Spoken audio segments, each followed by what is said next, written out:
So I suppose in a way we invented.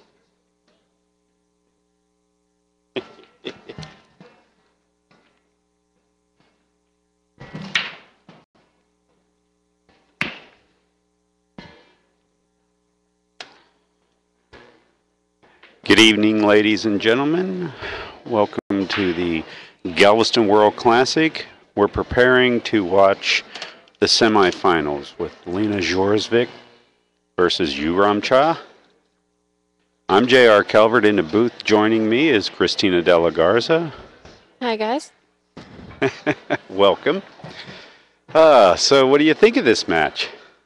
Well, I think it's going to be a great match. I think Yuram has a lot of momentum coming into this match. She took down a lot of top-ranked players in WPBA that were here at this event. And this not being a seeded event, she met up with some of the top players pretty early. She lost to Alison second round, and then had to come back, beat Gerda Hofstetter, Monica Webb, Vivian Villarreal, all on her way to this match. So I think Lena coming off of a loss to Alison and Yuram coming off of some big wins, I think she has the momentum in this one. I believe Lena is 5 times European champion. Strong little showing here so far for her, too. She actually went undefeated until the final round in the winner's bracket with Alison. That's right, yeah. And she's been playing real well. I think what we have here is we have them getting ready to lead us out in with where Ken Schumann will do the player introductions. While he gets his notes ready, I just wanted to take a second to thank the sponsors that are making this free live stream possible. We have Predator and Poison Cues. They're the official cue of the Galveston World Classic. Simonis Cloth, which is the official cloth. Aramith Balls, they're the official pool balls of the Galveston World Classic. Ashley Furniture, very nice company, great bunch of people. We've been talking with them all week. They've been coming down, seeing here. They put a ton of furniture out, and real friendly people. Been visiting us, and basically, Hertz Rent-A-Car. Yeah, Hertz Rent-A-Car has been providing a lot of the vans and that have been shuttling us back and forth from both of the Houston airports. And at the same time, Radio 1 and Billiard Factory. Billiard Factory has been kind enough to help us out in making this live stream possible. And last but not least, Inside Pool Magazine. So let's get ready to toss it down to Ken on the floor.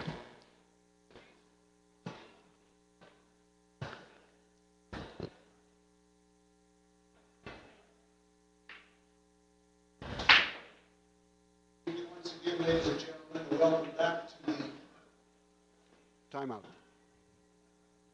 False start.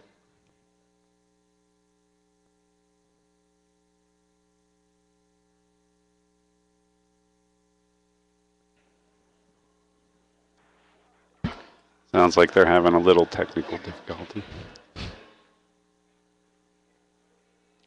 Good evening once again, ladies and gentlemen, and welcome back to the Galveston World Classic at Moody Gardens. We're continuing with our feature matches for you this evening, and we're really excited that we've had the opportunity to have the stars of the WPBA with us this week. We had 29 of the world's greatest women pool players here. We are down to the final 3 players. We're about to play the semi-final match. This will be followed by our final match at approximately 9 p.m. These women will be playing 9-ball, race to 7 games. Our first player is sponsored by Quick Fire Cues. She's a former European champion, the number 14 ranked player in the world from Norway. Please welcome Miss Lena Kjorsvik.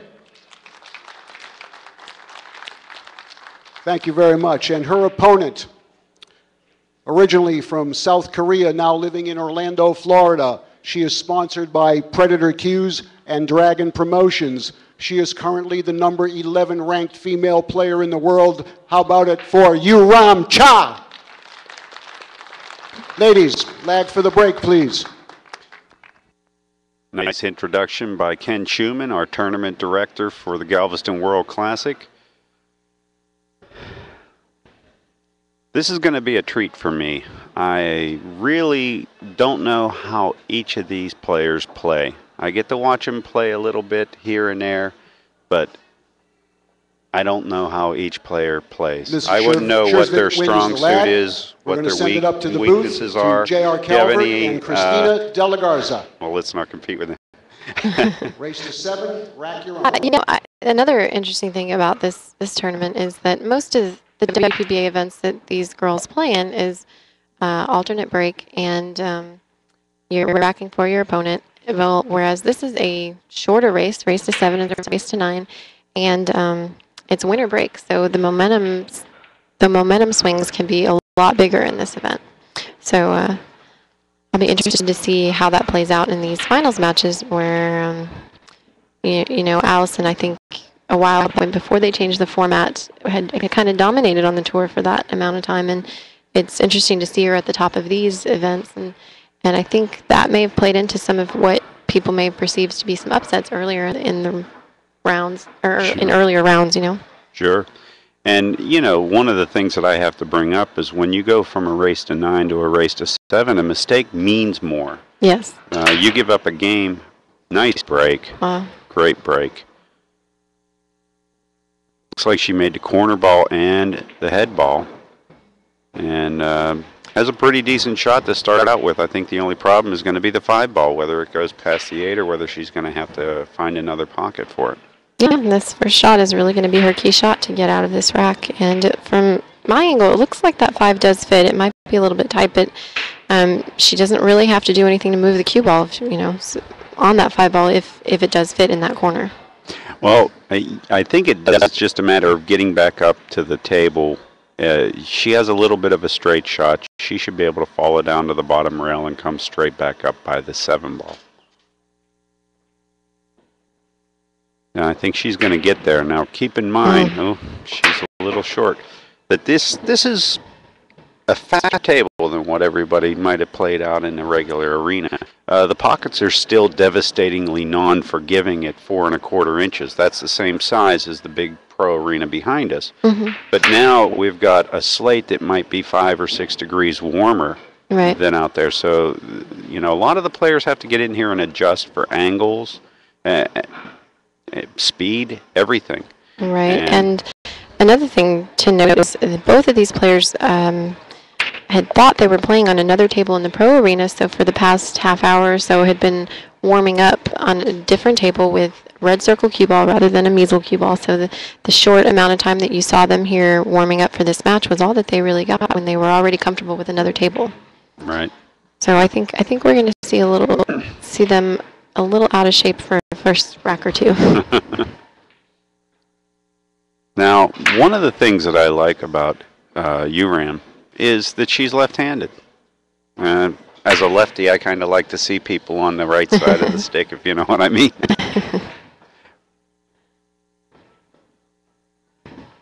I've had an opportunity. She's been my roommate this weekend, and she's a pretty interesting person. I knew her beforehand, and getting to room with her, you kind of see another side of her personality. She seems like she's very quiet, and you get her talking. She's a pretty funny girl. Now, does her English, is it broken, or is she really kind of fluent at English? Her English is broken, but she seems to understand everything. So, you know, she may not be able to put it together all the time, but she understands well. Actually, you've interviewed her with the Inside Pool Magazine video a few times, and I know that we've had some helpers, and at other times we just let it fly. Just throw her in front of a camera. Yeah, she still gets very nervous doing interviews because she's uncomfortable with the English. We had Jessica scheduled to interview her yesterday, and as soon as she found out that it was going to be live instead of a recorded one, she freaked out a little bit and was more comfortable if I had interviewed her. But she did great. Excellent. She usually asks for a translator to be there, but never uses them once she's in the interview. Well, she's laid down a pretty nice safety here. Both players seem to be getting off to a little rocky start. Now, Lena actually missed the 5 ball. She took a shot at shot that URAM had left her right after the ride that she made. She tried to play safe and make the 9 at the same time. And she's not really going to have to pay for it, it looks like. She's going to be the first one with a really makeable shot on the 5 ball to have the rest of the rack. Yes, I think so. I think she was. I think on that shot she was trying to come off the back of the 5 and send that cue ball up table, but just got it a little bit too full. And that's another thing with this TV table. If you are trying to adjust or kick one way, and you get out here, you have to adjust your kicks because it's going to kick just a hair different, and you might not miss the ball, but you might be trying to hit the bottom side of the ball and now suddenly hit it square in the face. Right, and it's a completely different shot than you wanted to leave. Exactly. And she should just come straight up off of this shot. I don't think she's going to play around with the 9 ball here. No. And it really didn't matter which side she got. She would have liked to have been on the other side an inch or two just to shoot the 8 in the side pocket, but she'll work this. This is very easy to maneuver.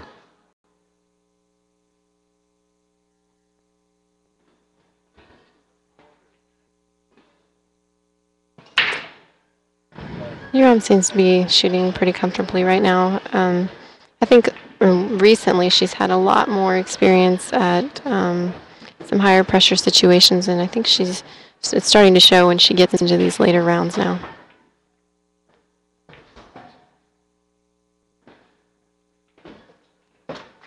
And just like that, it's 1-0 in favor of Yamcha. Now, I'm interested to see her break. She breaks the balls fairly well. And now, Lena laid down a pretty good break at the beginning. I mean, she made 2 balls, stopped the cue ball. She made 3 balls, actually, Did she Lena. make 3? So, yeah, well, I'm interested to see how URAM breaks, and at the same time, whether she's going to try and break from the same spot. Because lefties versus righties, there's always a preference that might be a little different there. Right. To which side you would break from. She's walking down that way.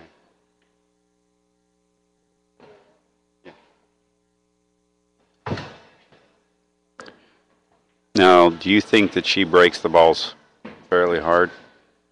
I think she does. I think she has a pretty strong square break. I think a lot of the Asian players do. They seem to have a good grasp of leveraging their weight.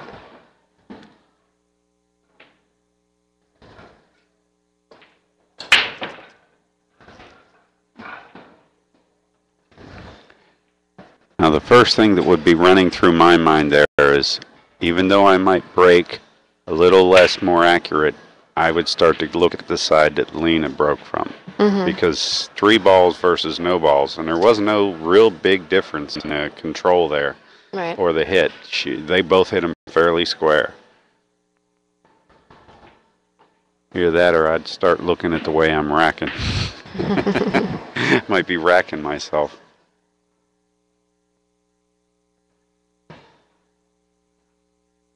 That's true. I'm actually surprised at how many higher level players don't have a better understanding of what parts of the rack are important to have frozen and which parts aren't.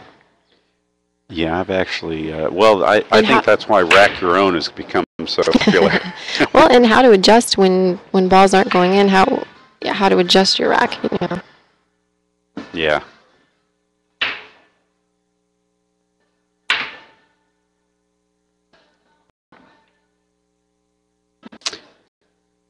I think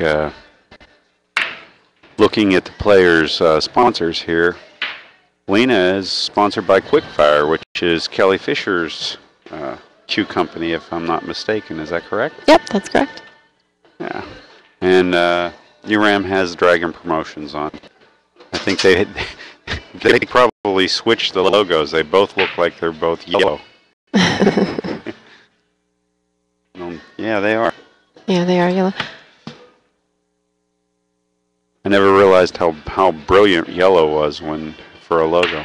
I think we'll have to change the inside pull logo. go along with Predator and all the other companies. Exactly. Well, this I think is going to be the key shot, getting on. Well, she's setting fairly well. I would have liked to have seen her have a little bit more angle so she could get closer to the 6 and control that 6 while she's making the combo. Now I think she's going to be at a little bit. The best she's going to be able to do is maybe draw back off the side rail and get back over to this shot. This is a. And there goes her control. Let's see how this turns out. Well, obviously not optimum. Might not be so bad if she were left-handed.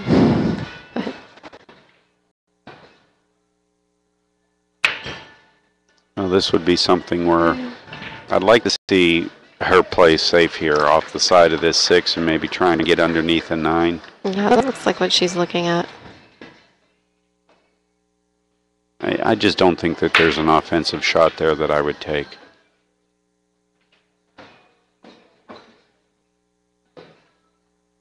Pretty nice shot. Got away from her a little bit, but she had the right idea. I mean, and the reason I like that shot is even if you didn't hit the safe behind the 9, there's not a lot of options here for URAM. Right, you don't open it up and give her an easy out. Well, she's either going to make a great offensive bank combo or something like that, or she's going to turn around and have to play safe right back by knocking the 6 up table and trying to have the cue ball come across and get behind the 8. Or maybe even the 9. I think she has room to get behind the 9, but... I like rolling this and letting it come across like that. Came out a little bit. Mm-hmm. And that's the right shot. It looked like she went rail first there and just caught a little piece of it coming off. Mm-hmm. Cue ball's pretty much safe at that point. You know, you can worry about the scratch a little, but if you've scratched, you've already missed the shot entirely. You've pretty much hit the 6 ball too thick. Now, I think Lena is looking at her options for getting behind the 8 also and knocking this ball down to the bottom rail. But I don't think that's there. I think I might just shoot at the bank here. 4.5-inch pockets. I can roll the bank, back up. If I hit it short, I might catch the 8 and leave the 9 on the, or the 6 on the bottom. If I hit it just a hair longer and still go short, I'm pretty good. So I like this shot. Just bank at this 6 ball. Yep, she hit it pretty good. She hit it good. But it isn't going to go on this table. That's the one way you wanted to miss it wrong. I wouldn't want to miss it long. Mm-hmm. Because there's a lot more sellouts. The 6 ends up going towards a straight-in shot where she can maneuver. The other way, the 8 ball was in the game, and you were asking her to make a cut shot on these 4.25-inch pockets. Well, I think she did miss that one long, but it caught the inside of the pocket and went back up. Yeah, she hit the rail because it caught the tip of the pocket. If not, it would have been more towards the 9, and it would have been a lot easier of a shot than what it still was.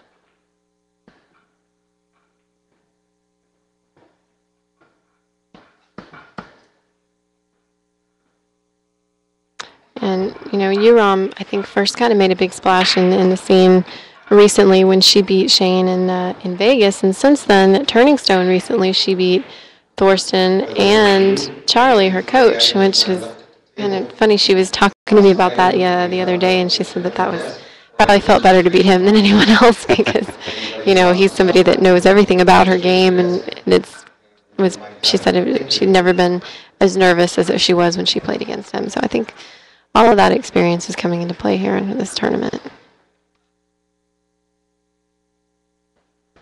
Well, I think she's a little bit on the wrong side of the 8, but she can recover here. She's just going to need a good stroke.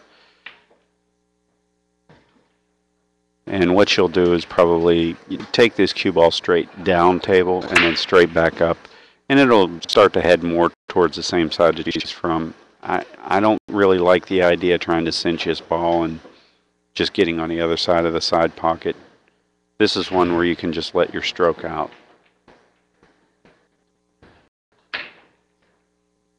And judging from her stroke and her bridge, I'd say she's going to let it out a little bit. Mm-hmm. She hit it good. Oh, Hit it really well. Everybody's favorite. Hit it just hard enough to land on the rail and stick. Yep. That seems to happen all the time, too. You know, you can travel the full length of the table and back and somehow hit on the rail, always on the 9-ball.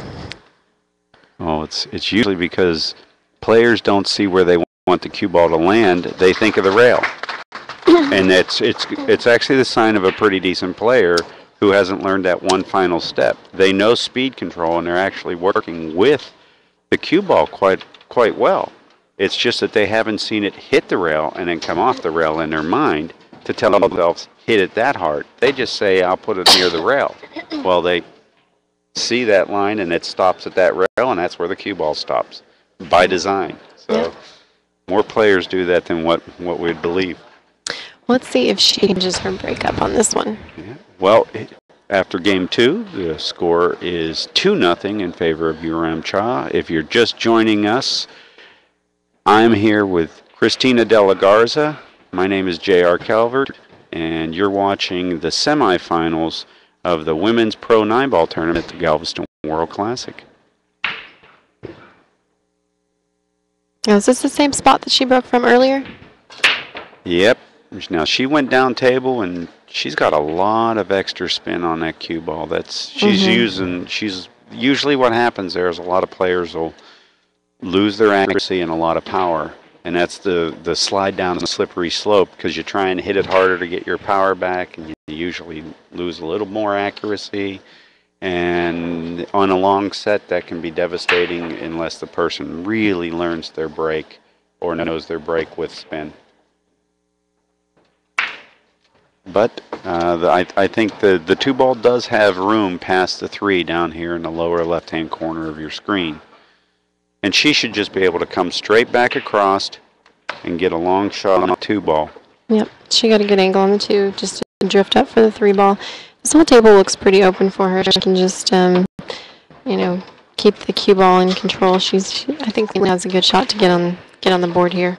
With the 8 where it's at and the 7 on the bottom rail near the 9, I think the only trouble ball is the transition shot from the 6 to the 7. Because the 8's in the pathway, and it could take up some space that would make you want to do exactly what we were just talking about, is take the cue ball down to the bottom rail, and you can get behind the 9 or never recover past the 9. So, yeah, there's a small problem here that she has to work out, but I think it's all going to come down to her position on the 4-ball. That'll let her control everything about the 5 and that angle that she's going to end up with on the 6. So I think she has to be perfect here on this shot. This whole rack, if she wants this rack to be easy.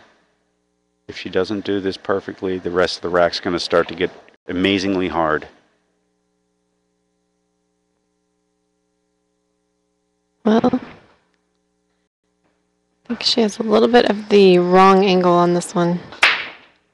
Well, it's exactly what we were saying. Now she has to go to the rail, come back out, and get an angle to the side rail. She actually would like to be in the same place with the cue ball she is now after she makes this 4. Right. It's not impossible, but who wants to move the ball 6 feet with accuracy in a tight match on a table that you're not really sure how the speed is? Right, especially in a short race. You're already down 2-0.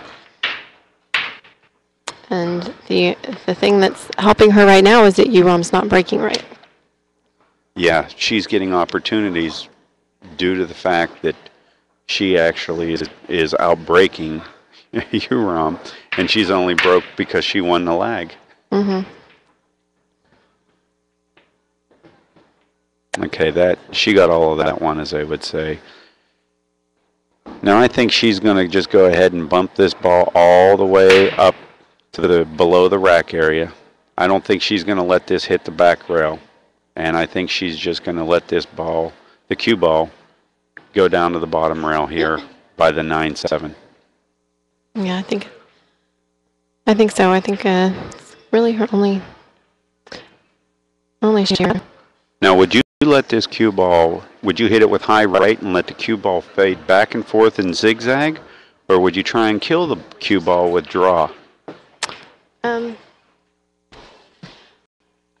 I typically will kill the cue ball, but shoot this with draw. I think it's just easier than when you're trying to control two balls. I try not to think about too many rails with the cue ball, but I think that's just a personal preference on which shots you're more comfortable with. I actually see rolling the ball here and zigzagging the cue ball, and the reason is that I'm in control of that. I know that's a natural path, and I know the speed. I can see it in my mind a lot better. Draw is an unnatural act, and I don't know how the draw is going to take. So I can change the angle and get the cue ball going the wrong direction by trying to slow it down. So I like the follow with just a hair above center, right-hand English. Keep it from going too far down table. I don't want to scratch. I was going to say that looks like what she was doing, but it wasn't. Well, you know, I had to disagree with that, and it's not for the fact that, you know, she ended up with poor position. I would have stopped the cue ball had that been the shot that I was going to, you know, because she was fairly straight. She tried to do too much with the cue, and she could have had a cinch shot on the 5 and a cinch shot on the 6 then to come down for the 7 and give herself a chance to win. So I think she misplayed it, but now the idea is she has to totally recover, and I think there's only one shot is to nick the 6 and you get the 8 ball in the game by going 2 rails with the cue ball down into the lower left-hand corner of your screen. And if she hits it too thick, she's probably going to sell out. Because I think if she goes for this, she's handing a real good... If she goes for this shot, there's a real good possibility it's going to be 3-0 by the time she gets to the table again. Yeah, I don't like the bank shot because if she misses it, she's leaving the 6 down towards the 7. It's a lot easier to control the run out. I mean, like you said, the key shot is getting from the 6 to the 7 with, you know, good angle. And if she goes for this bank shot, I think that's really going to just open it up. I think even if she makes it, she's not guaranteed anything. And this is just a sellout waiting to happen. Wait till this gets high enough to let URAM cross the bank. If she wants to hit it short, she keeps the 6 ball on the other side of the side pocket, and she can take the cue ball down to the bottom rail by the chalk for the 7-8. So this is just big-time trouble for Lena. She might just bump this 6 on here. I don't agree with that shot, but it sure looks like that's what she's looking at.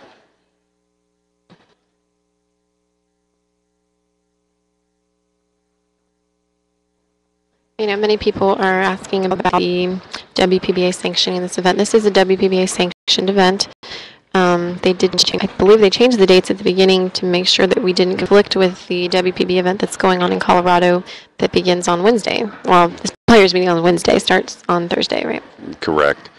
Yeah, and Taylor Road Productions realizes that they were kind of short-suited there. Now, I disagree with this shot. She may get away with this, but what she allows Lena to do is kick and hit this ball and possibly use the 9 to stop the cue ball, right? Or stop the 6 ball and go up table, or use the 9 to stop the cue ball and let the 6 go up table. So there's a lot of options here by placing his ball close to the 9. And it doesn't look like the 9 can go, but I just think that, you know, when it really comes down to it, if she was off an inch or two either way here, that this could have been a farm for sale.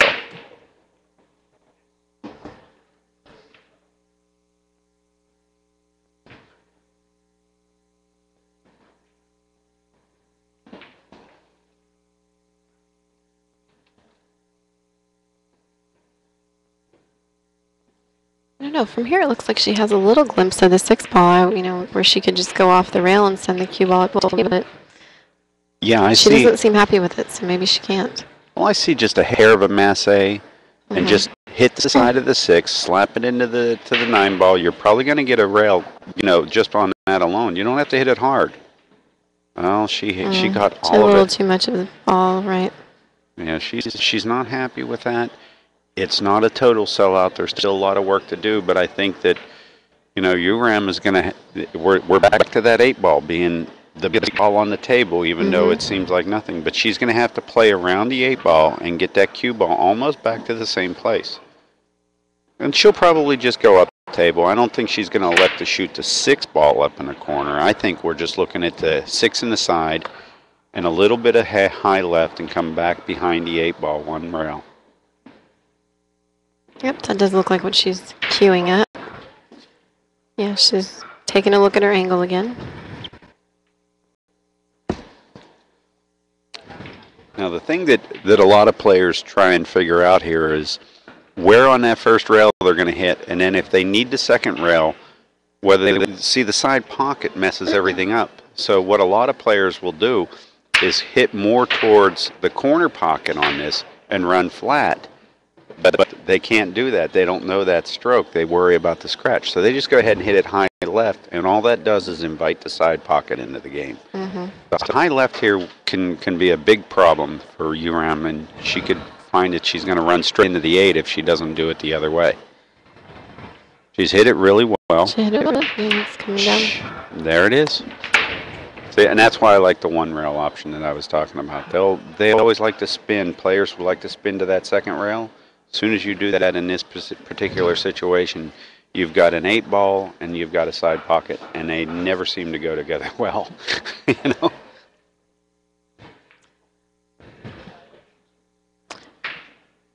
Well, if you're Lena right now, you're thinking, you know, how did I let myself get a 3-0 deficit possibility? You know, I mean, it looks like URAM is going to run out here. There's nothing that really leads me to think that she's even going to have problems with this shot. Right. Do you think about the mistakes that you make while you're in your chair?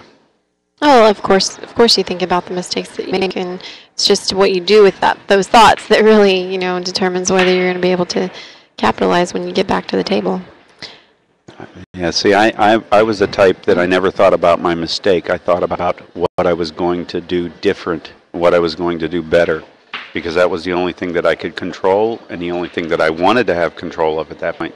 I couldn't see any point brooding over something that I did wrong. Maybe analysis reasons, but that's right. it. I was going to say, that's what I mean. It depends on what you do with it. If you make a mistake and you don't learn from that mistake and realize what you did wrong, okay, well, I was doing this, I need to change this next time I have a similar shot like that, then, you know, you might keep making those same mistakes. And, you know, a lot of times when you see matches, you see that the player that is losing is making the same type of mistake several times. So, I mean, I think it depends on what you do with it. But yes, if you let it get to you, it can definitely play into later in the match. I really would like to see URAM change the spot that she's breaking from. I think everybody that wants URAM to win would like to see her now break from the other side of the table. And, you know, if I was going to say anything right now, her stubbornness may allow her to struggle with the rest of this match, because she could keep getting into situations where she lets Lena get a shot. And eventually Lena, who's capable of putting a 3 or 4 on this table now, don't get me wrong. Right, and you really don't want to do that in a winner break format. Well, meanwhile, what do we know? She gets up and hits some square, makes the 1, has a decent shot where she can cinch the ball on the 2 or come around 3 rails for the 3 ball, which might be the shot, and be able to put a 4-0 lead up here. But, you know, talk about letting somebody back in the match. It doesn't take that much for a player of Lena's caliber to get back in the match. Just 1 or 2 racks ran, and she gets her confidence up instead of down. And now it's, you know, 3-2 instead of that 4-0 that you wanted where they were depressed. Now that's 3-2 and they're charged up. Yeah. She hit this one a little short. She's got the 9 ball in the game, and I think it's going to be... I think she got away with it. Yeah. Yep. I think she can hit it. I'm just not sure that she can make it. From this angle, it looks like she can make it. She kind of waved at Lena like I'd hit that wrong, and I got a shot anyway. Now, do you communicate with your opponent when you get away with something? I think it depends on what I get away with. Slopping a couple of 9s a game, or a set. Well, you can't wave that off anymore. You just bow your head and go back to your table and realize that you just got a gift. And you get away with 1 or 2 of them, you can wave to your opponent and not look like you're trying to antagonize them. Yeah, I just saw Charlie Williams, URAM's coach, walk into the arena.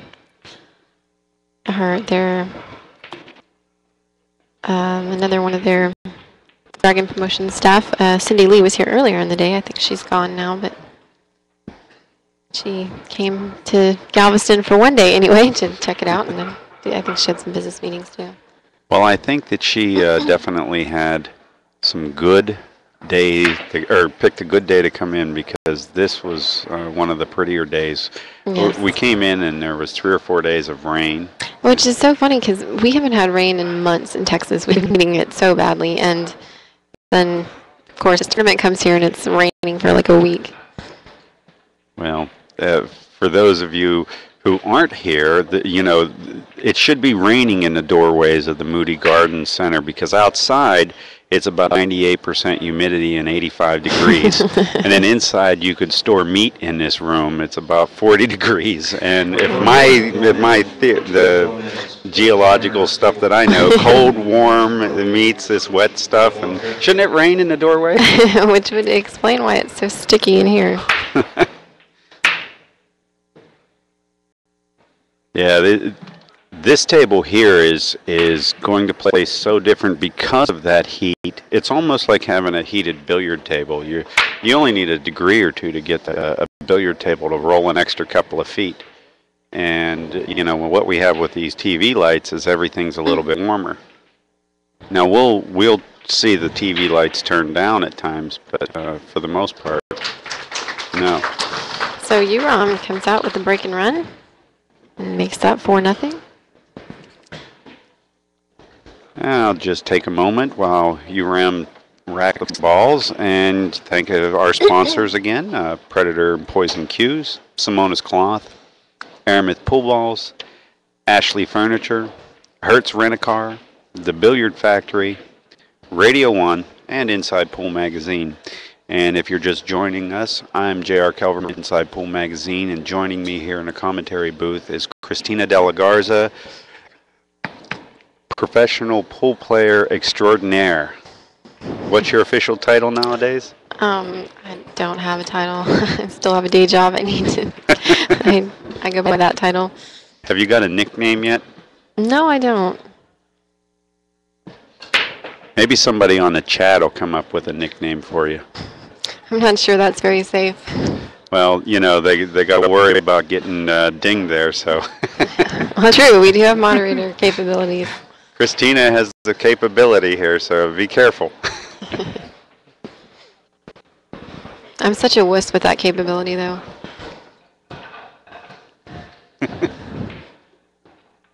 Don't we owe an apology to somebody?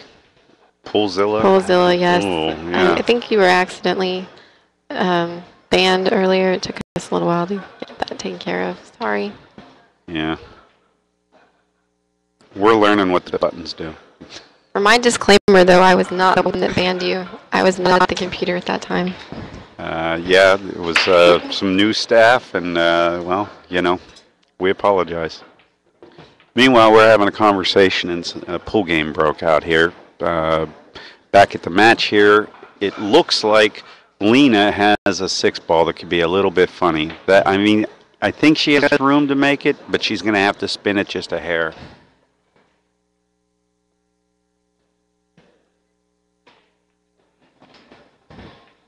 Yeah, that 6-ball looks to be a little bit of an issue, too.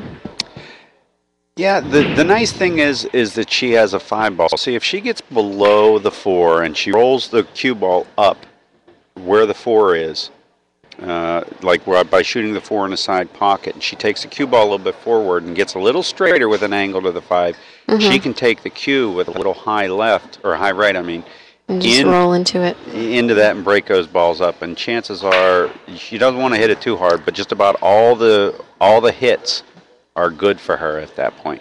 Just about. Yeah.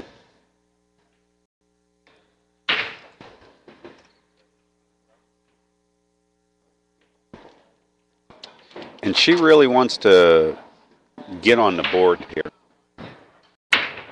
Because if she lets his game go to 5-0, I wouldn't know what the odds would be, but I think she would probably be, 6-7 to 1, the underdog at that point. Yeah, definitely. I think Uram's composure, you can tell at the table she's a lot more relaxed than I've seen her in other tournaments this far into the tournament. Mm-hmm. Well, so if she does get that kind of lead, I don't think Lena's going to have very much luck coming back from it. Yeah. Well, she's elected to go with the bridge, and again, she got on the wrong side, and this is why I was saying that the 4-ball should have been shot in the side. The angle didn't mean that much of a difference at that point. There was a lot of recoveries.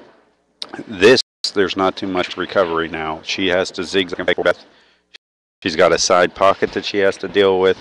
It pretty much, one side of the side pocket leads her really far away from the 5. The other side doesn't do too well for her either.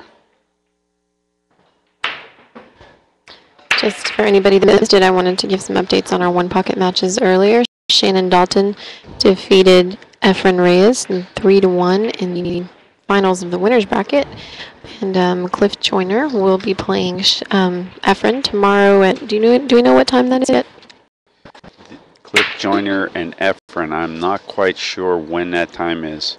Okay. No, she has left the rack wide open. I think Uram has her choice of the side or the corner with this 4-ball. I think that's how much she's left it. And she's shaking her head. She's like, all right, whatever. I'm just going to have to pocket this ball, and then the rest of the rack should be mine. Yeah, well, it's never fun to have to shoot off of the rail, but, you know. Well, if I was, you know, if I'm 4-0, I guess I like this shot. Oh, yeah, of course. I think I just like being at the table at all. Yeah. I don't know a time that I don't like being at the table.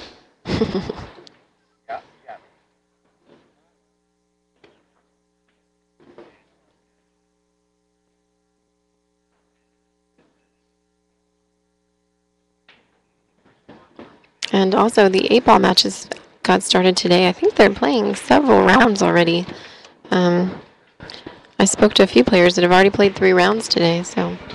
They are playing a little bit of the 8-ball down because we know that somewhere along the line there's a 10-ball tournament starts tomorrow, right? Yeah. And the 8-ball was held up just a hair, so they played some catch-up there. Yeah. And that was good that they did that, though. I know a lot of the players that were coming over from Portugal were kind of stressed out about having to fly in that day and have matches that same day, and so, you know, that was something the promoters did to really accommodate them. That was one thing that I mentioned to one of the reporters that was here, that, you know, the difference between tournaments, like, ooh, that was a big one. Well, she kind of got away with that one. No. Do you think she was too straight and just trying to force it over, or what do you think she was trying to do that? It looked to me like she was a little bit too straight. She was trying to create an angle and go down below the 6-7 and then come off the rail a hair and then just deal with it. And I think she just let the stroke go. You can miss the ball and just make a miss. I mean, it's not that you're trying to do anything too crazy there and, you know, cheat the pocket. It's just a miss. Now, if you're Lena, what your whole idea here is not to leave the 5-ball on this side of the table. Your odds of winning this game, unless you can guarantee that you're locking this up, dramatically go down if you leave the 5-ball on this side. Now, she looks like she's going to jump now. The problem I have with the jump shot is we're 3.5 feet away, maybe 3, and we're 9 inches away from the rail on a fly when the cue ball could catch the rail, go over the rail, do anything. There's very little control here. If she thinks that she's going to, go around the table 2 or 3 rails, I don't even know whether that's going to work either, because unless she wants to go up into the 9. I think that's maybe what she was hoping for, but I think actually, in pocketing that ball, it was close enough to the pocket, and I think it was straight enough where it was a fairly routine shot for players of this caliber. But you're right, controlling that cue ball was kind of key. Maybe she was just aiming it to get a safe shot on the 6, and I can see that. Yeah. Here, I think she has a pretty good shot of shooting the 6 into the 7, letting it on the bottom rail, and at that angle, she can actually run 4 rails behind the 8. Yep, that's what she's cueing at. She's in a lot of right English. 2 rails running, 2 rails reversing, and there it is. Yep. And she hit it pretty darn good, too. Yep, she got there.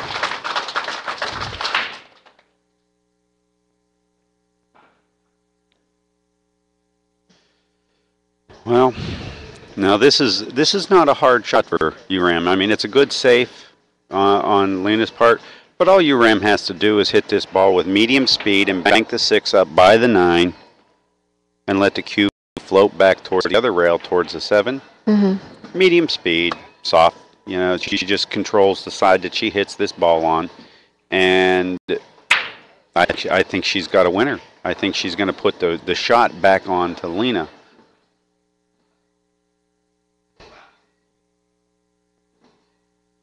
Now, is URAM, is she a Predator player? Would you happen to know that? She is. She is sponsored by Predator.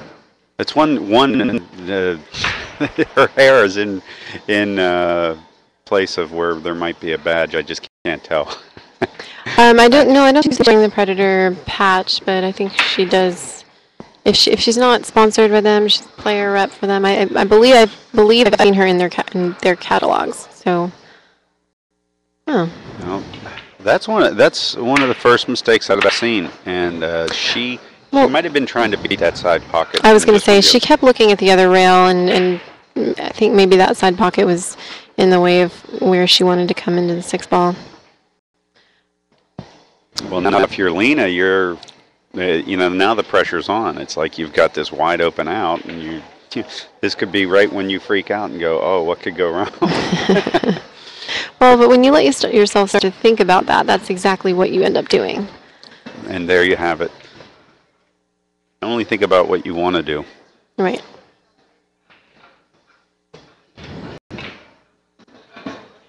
There's an old saying that the brain doesn't know the difference between yes and no. If you say don't scratch, it hears scratch. Now, do you know if Lena has played many or any of the TV matches in the WPBA? Now, I believe that she played some years back. How long has she been on the tour? I'm not real familiar with her, so I don't know. She was on the tour years ago and then took a hiatus of some sort. And then in the last 2 years, we've started to see her again. I know that she must have been living in Arizona because she was playing some of the Arizona Women's Billiard Tour stops. And snapping them off. Obviously, with the quality of play that you're seeing here, she's capable of winning a top event. Mm-hmm. So a regional event might be something for her to just, run through, yeah. Yeah, let her stroke out. And now the score is 4-1. Yep, Lena gets on the board. And I think we're going to see both players take a slight break here. Well, no, actually, we're going to watch Lena take a break, which is probably a pretty good move on her behalf. She wants to kind of come back and look at it as a whole new set. I could easily get up 3-0 on this player, and if I come back and do that, I'll be back in the set. Right. And it'll be anybody's ball game at that point. So yeah, I think that's something I don't do enough. Strategically take breaks. I just feel like I lose momentum, or that I lose stroke and get cold when I do that. So I find it hard to make myself take breaks at times that I really should. Yeah, well, that's a sure sign of a professional. There is, she really wants to see what she can do to win this set. She wants to go visualize it and start a whole new set. Some players will try and capitalize on momentum, and that's not the case there. Momentum is actually a figment of your imagination. It doesn't exist. But when you go and sit down and say, this is how I'm going to play, this is how I'm going to perform, that's just you programming yourself, and it's totally different.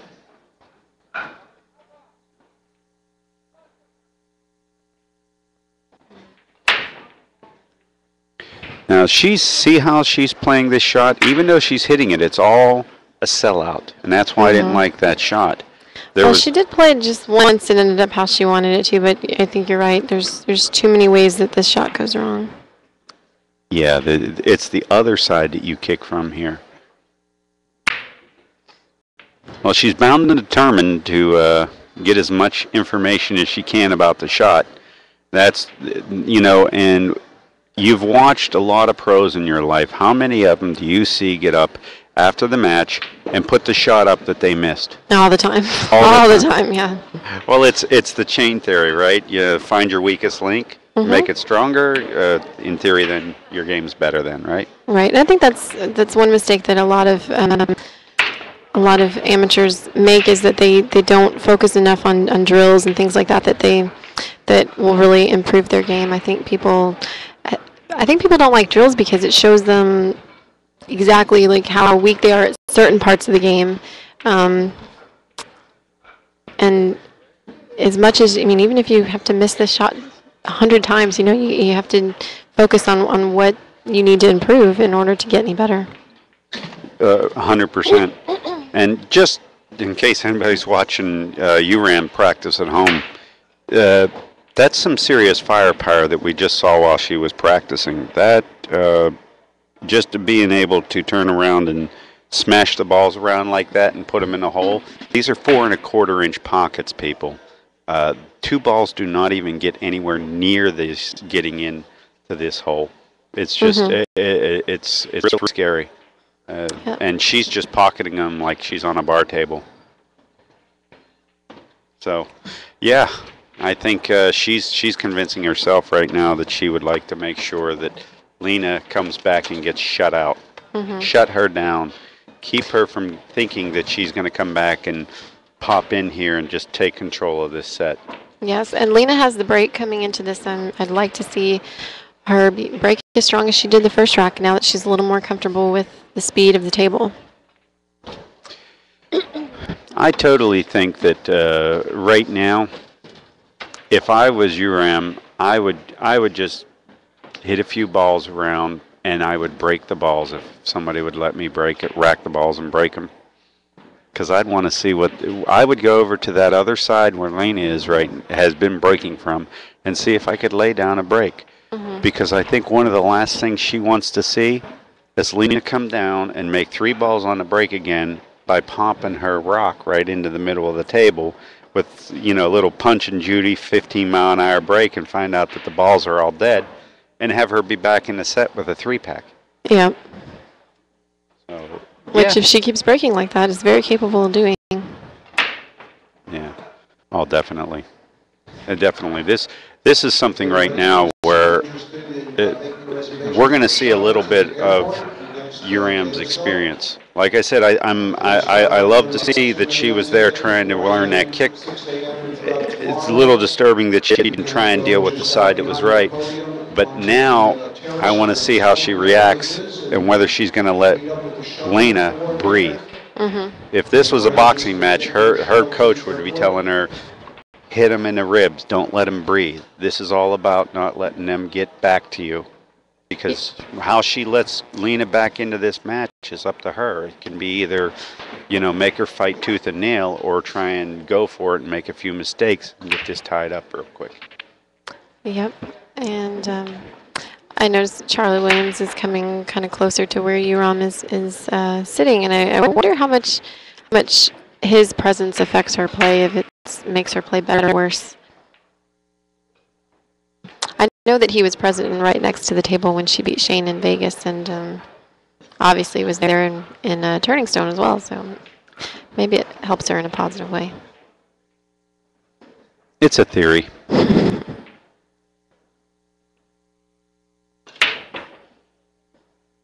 And are we going to get a shot on the 2? Yes. And right now, URAM's going, I know I should have broken from that side. Or you hope she's doing that anyway. Well, if she doesn't, she's going to have a long, hard career if she doesn't start to analyze what the other players are doing. You can shoot as straight as you like, people, but if your opponent learns from you and you don't learn from them, get used to sitting in the chair and watching them run out. There's more to this game than just trying to figure out how to make balls and how to play safe. Every time a player does something, you can see the balls react. You should be in your chair thinking how you would play in the shot. Why did they play that way? Is it reacting better than what I would do? There's stuff to learn there. And if you don't do that, you've kind of missed a piece of information that might be vital to you sometime later in the set.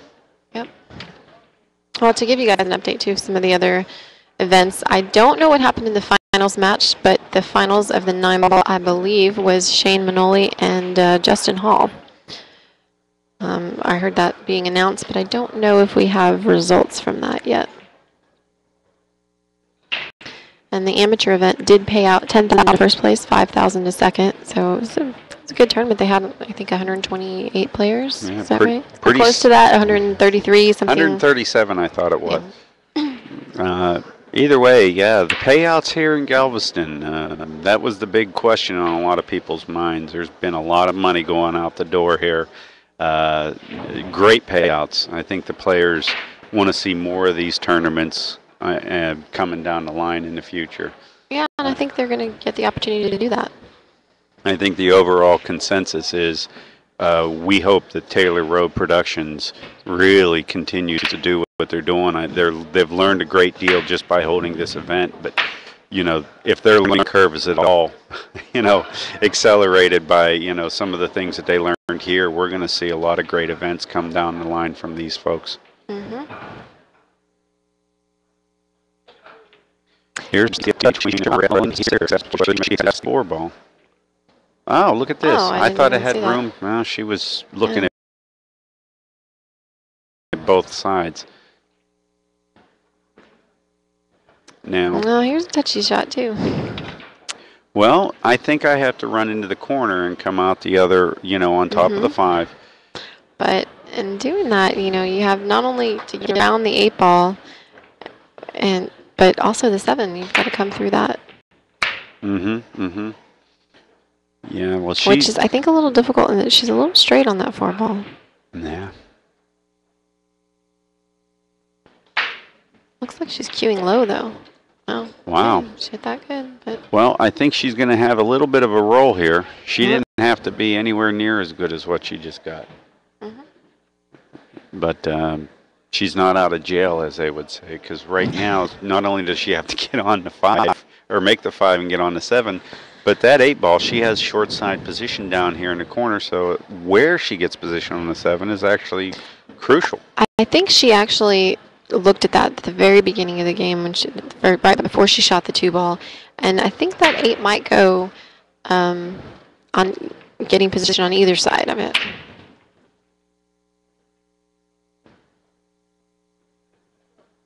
I don't think she's going to try and break it out here. Mm-mm. And now we're seeing the power of that side pocket that she ignored one time earlier in another game, and didn't, you know, she could have done a lot of things, but she elected to shoot the 4 in the corner pocket when she had an easy side pocket shot. It's a straight pull thing, of course, but when it really comes down to it, there's just more opportunities all the time. And now that she's darn near straight, I think she's still has a recoverable mess here, so to speak. Yeah, she's pretty straight, but I mean, this is also a little bit of angle going into the side pocket, and these diamond tables, the pockets are a lot less, especially the side pockets are coming at an angle, are a lot less forgiving. Yeah, you can get afraid of them, but that's not how to look at them. Actually, if you look at the side pockets on the diamond, they come out a little bit further. There's less of a shelf on a diamond side pocket than there is to a diamond corner pocket. Ooh. I think she's all right here. Now, she could elect to cut this in. This would, you know, this isn't the worst shot in the world. She's going to have to stretch now, or she can just elect to play safe. I think I would go for the shot. As much as I've been preaching, you know, safety, safety, safety, I think at this point here, you can try and make this ball. So do you think, I mean, mentally, what do you think that's the smarter shot to do? You know, I know you kind of want to make decisions on what you're doing based on the type of statement you want to make with that shot. So you think going after the shot rather than just controlling the table and playing a safe is a stronger, I mean, a better idea? Well, I think at this point here, the risk-reward analysis isn't what I'm looking at. It's actually, I think the safe is harder than the shot. Okay. The shot is just a thin cut, up and down table, and it's not the worst thing in the world. The safe is exactly the same thing. It's a thin cut. Especially using the bridge. It's Yeah. Yeah. This is when you just got to, you know, buck up and make the ball, I think.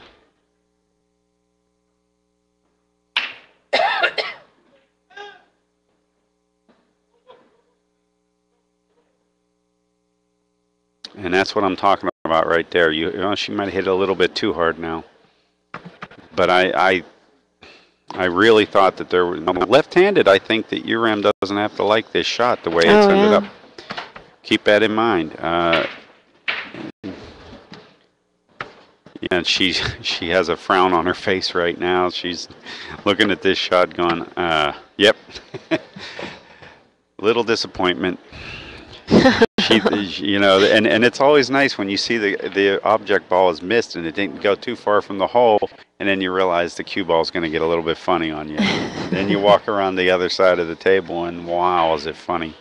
So now she has to worry about how she's going to play safe.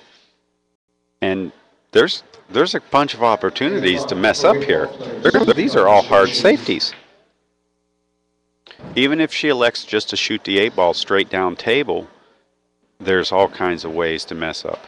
If she tries to just hide the cue ball behind the 9, there's ways. If she just nicks the 8 ball and goes straight up table, there's so many ways. Right. There's nothing is really easy here.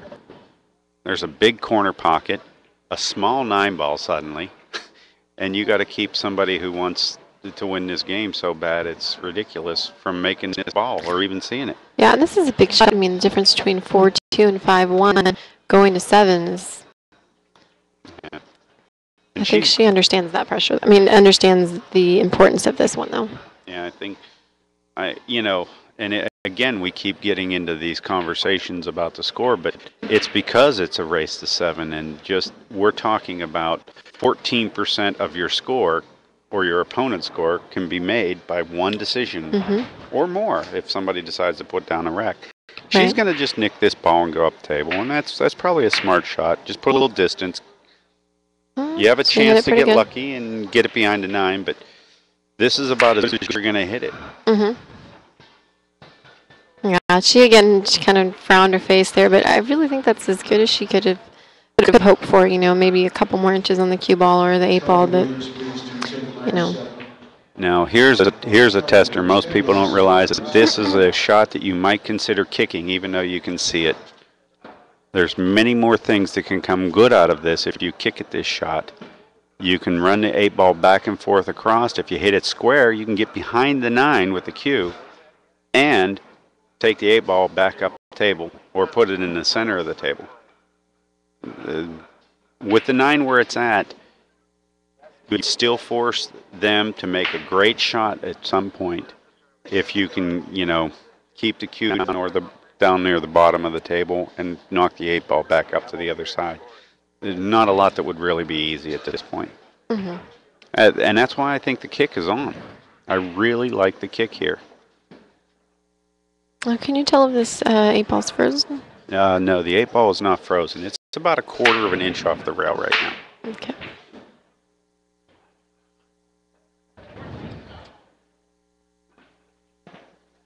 Now, if she does elect to hit this ball first, let's talk about that. What would you be trying to do if you try and hit this 8 ball first, Christina?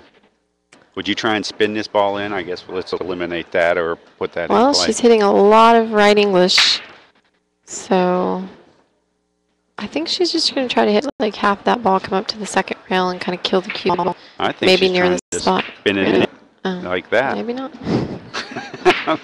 What do I know? Exactly. I've never liked that shot because of this situation. In this situation, because of this particular happening right here, is that it's too easy to sell out, and you had a 9 ball that was almost guaranteed to get moved, and everything was going to be, horrible afterwards for you. Nika, internet to table 33, please. Nika to 33, please.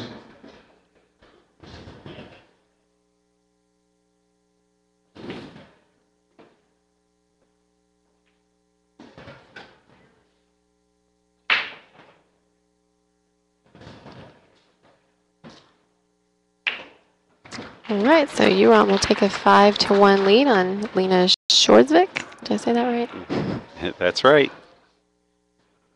For those of you just joining us, you're watching the semifinals of the Women's Pro 9-ball tournament at the Galveston World Classic. I'm J.R. Calvert. Joining me in the booth is Christina De La Garza. And the score at the moment is 5-1 in favor of Yamcha. And we're actually very interested to see where she breaks from.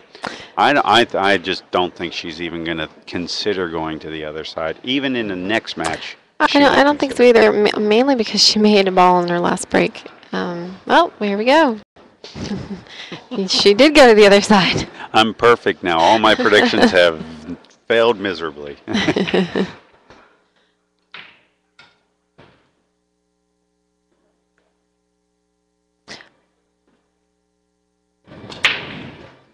And see what I was talking about? She wanted to just eliminate that break and see if she could run into him.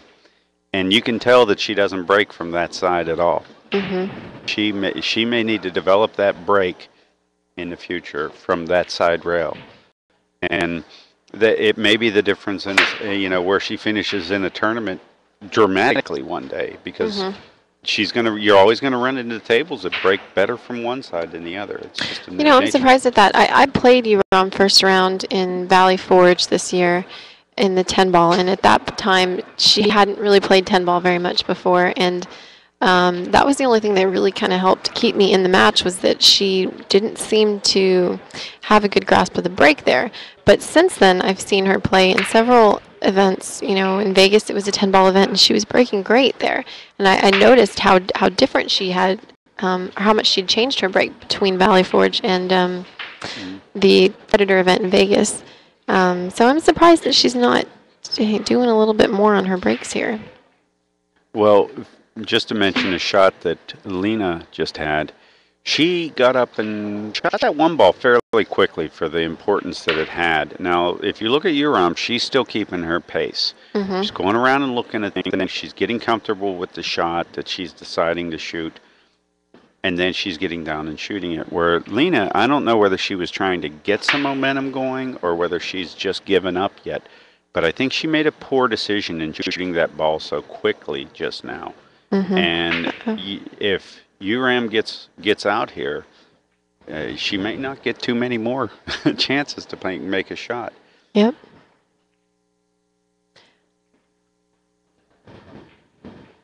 For anybody that's just joining us, this is the semifinals match of the Women's Pro 9 Ball. After this match, the winner will be playing Alison Fisher on the same table at 9 p.m.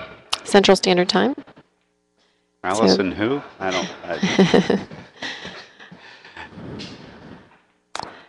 Yes, Alison Fisher. She's waiting in the hot seat. She came in and snuck a few shots out here while the other players were realizing that they were coming into the TV pit. It's kind of funny, and then they rode her out on a rail. They said, beat it.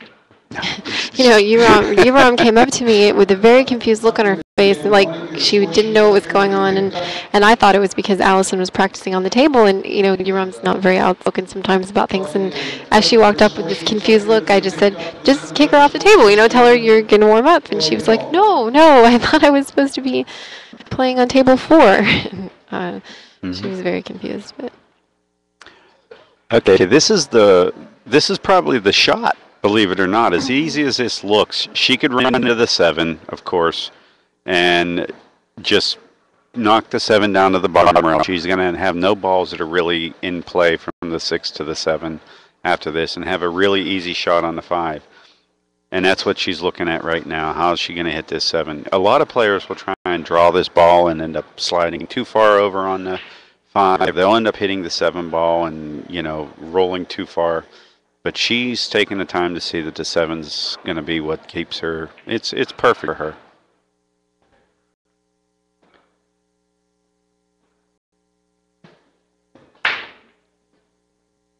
And at this point here,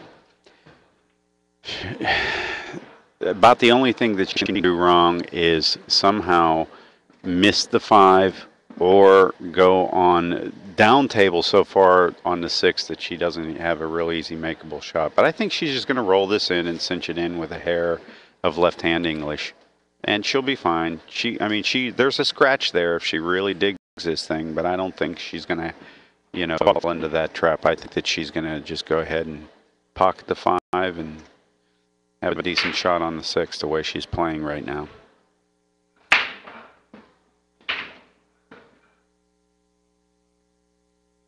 Wow. I did not think she was going to let the 8 get in the game. I agree with it. But it was the idea of she was willing to take a gamble and let the 8 possibly get in the game, and it just came back up and bit her. Well, no, she still seems to have a shot here. Sure. I think we're going to see her make it. Mm-hmm. The way she's pocketing balls right now, I think that she's going to make this great shot, and that'll be that.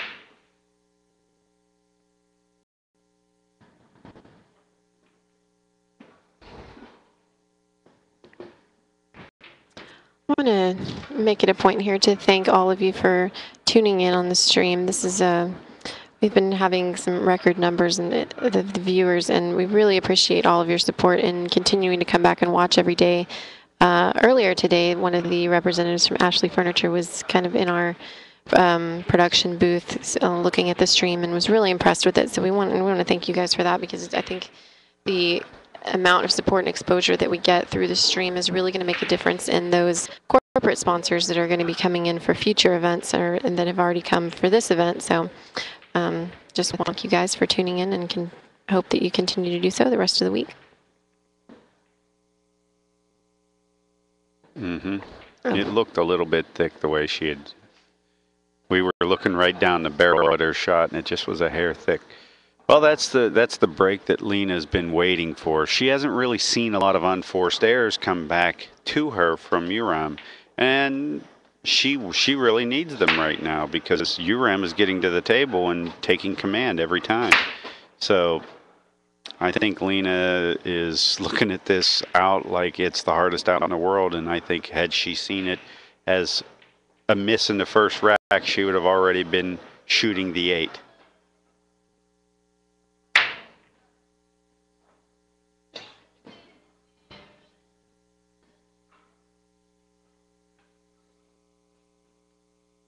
Now, would you play this to go up by the side pocket in the shot, or the chalk on the right-hand side of our screen, just to kind of bump off and shoot the 8 ball on the other side, which she seems to have done? I personally wouldn't like to move the cue ball quite as much when I'm at the table, especially in those in a situation like that where I'm down this much, and I kind of have a little. I mean, it's an easy shot, but it's a longer shot where I'm gonna, when your adrenaline goes and you have to move the cue ball a lot. I think sometimes it can get away from you if you do it too much. Well, there's a theory there that some people, and it can show you sometimes what is going wrong. Some people think that you should move the cue ball, when really what it comes down to is position is just you deciding an area that you think you can make the ball in. Sometimes people make balls so well, they don't care where the cue ball goes. And those people are exciting to watch, but generally will make mistakes. But at the same time, you can get caught up in trying to get perfect position and not moving it and feeling uncomfortable where the cue ball's going to go. And that can hurt your game. Not to say that that's hurting your game, but maybe try that sometime and just let the cue ball go, and you'll be surprised. It might open up a new world for you when you're at the table, because some of the best things that you can do when you're in a tight match is to loosen your arm up and just take a few cracks and whack that ball, and it makes you comfortable at the table for some reason. It's just it's not aromatherapy or anything like that. I mean, it's just plain, everybody likes to hit the ball.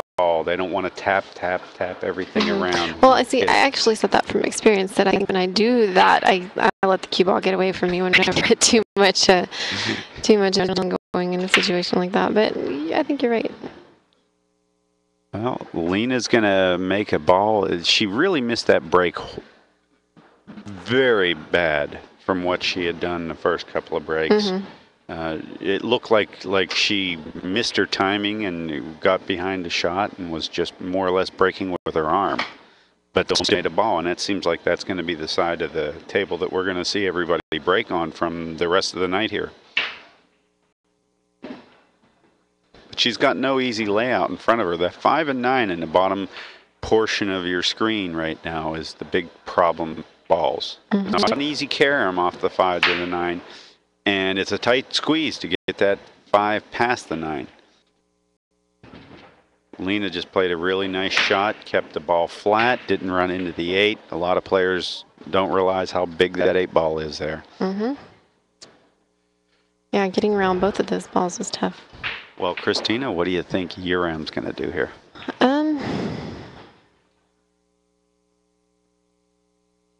I don't know. She's just pretty confidently. I can't tell with the from our view how far in that pocket that 6 ball is. If it's far enough in there where she can make it from hitting rail first, then I like her firing at it.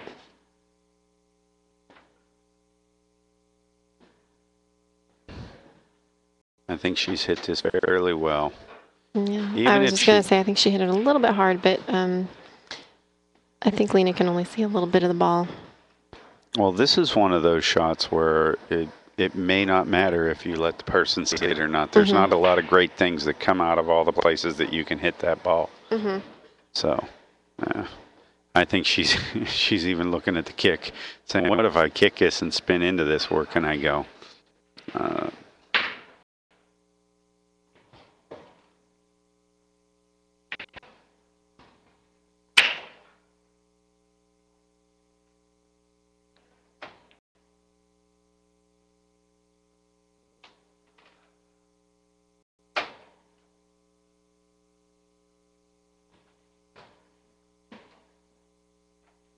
Well, she is going to try and spin it. I think she's going to find out that the 8 ball is a lot bigger of a ball than what she wants it to be here.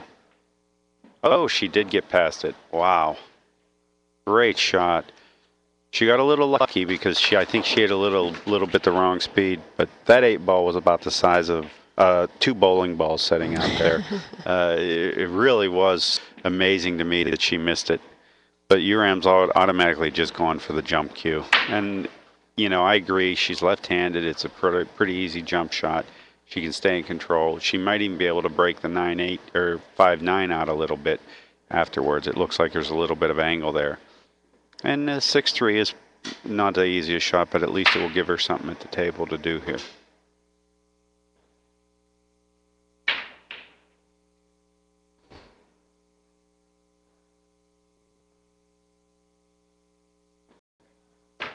Okay, I have some score sheets up at the front, table 42, 16. We just got some sheets back in. Now, do you think Lena's going to start feeling good that she's seen a couple of mistakes out of Uram? Yeah, well, definitely. I mean, when you're down, you're down in a big deficit like that, I think you always get a little pumped up when you're having more than opportunity at the table per game. But I think I was just going to say this 5 ball, it looks like it might actually fit past that 9 ball, so it may not be as tied up as we thought. It may be more of an optical illusion, she didn't if look you're at at it the very table. long. Yeah. Even if you're at the table, sometimes the 9 ball will be there, and you have to shoot it past it. And other times, it's actually that if you were ever run into the 9 ball, you miss the ball horribly. Table 44,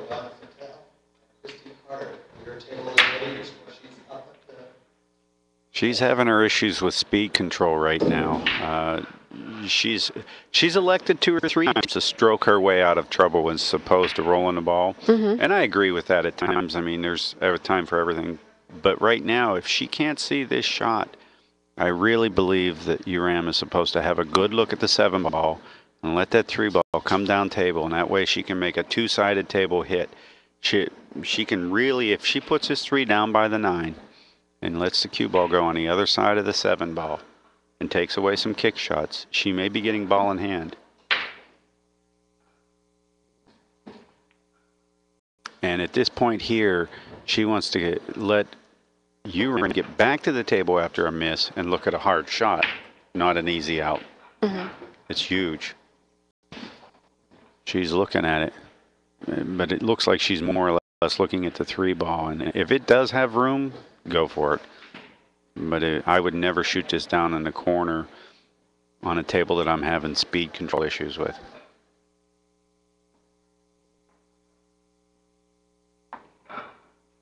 Well, I do like that she's taking her time on the shot, though. Like you said earlier, she got down and shot that one ball really quickly and kind of opened that table up for Uram. So I think it's at least good that she's taking her time here. Well, remember what I was saying about speed control issues? Yep. Now she just found out why I was saying that 7 ball was so big of a shot there. So who hates a safety where you move your cue ball 6 or 7 inches? That's like optimum, you know, unless it's a stop shot, right? But I think she still has the ability to cut this 4 ball in, come back and forth, get on the same side here, nice easy roll shot, and then run out.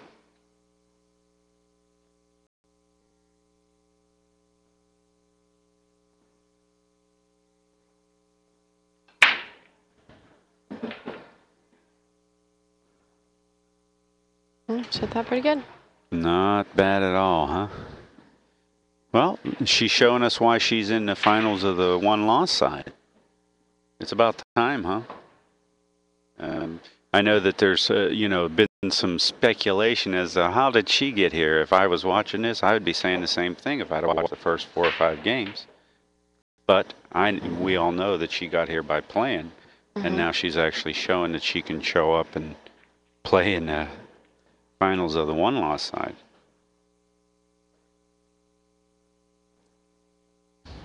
Yeah, and again, going back to the difference in the format, the short race and the winter break, rack your own, it's a totally different animal. So, being down 5-1 may seem like a big deficit, but if you can, get your control down and just make a few good decisions, you can be right back in it. Well, I think that speed control issue that she's been having may have just been solved. And this is why I'm saying about hitting the ball and hitting the ball. When you get out there and you see that you can hit a ball and it doesn't cost you, it's like, okay, I can walk through fire. It's like, it doesn't mean anything to me. And then you loosen up a little bit more in your next few shots and you're not quite as tense doing that. Right. And look at the pace that she's walking around the table now.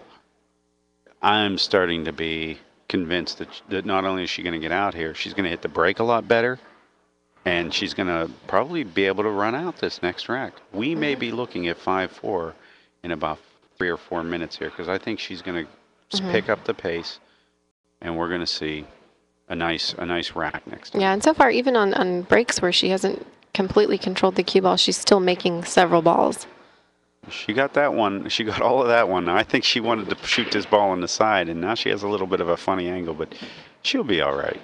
You just flip this cue ball down, hit it with a little top, and nice soft roll to beat the side pocket, and you'll be fine.